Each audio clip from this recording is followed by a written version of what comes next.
মনৰ জোনাক কথা ঋতুৰাজ শইকীয়া আবৃত্তি তৃষ্ণা কৰ্মী। মনৰ জোনাক মোৰ পোহৰৰ খেলা, আকুল মন মোৰ তোমাতেই বলিয়া।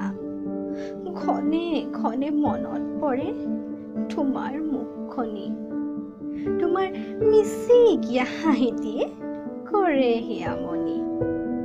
চকুতে চকু থৈ কিনো কৈ গলা, তোমাৰ মৰম লগা হাঁহিটিৰে মোৰ ভাল পোৱা জগালা।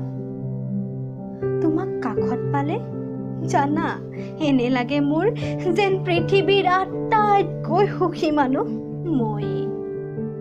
দুয়ো মিলি ৰচিন এক ৰঙীন সপোন, চকু মেলি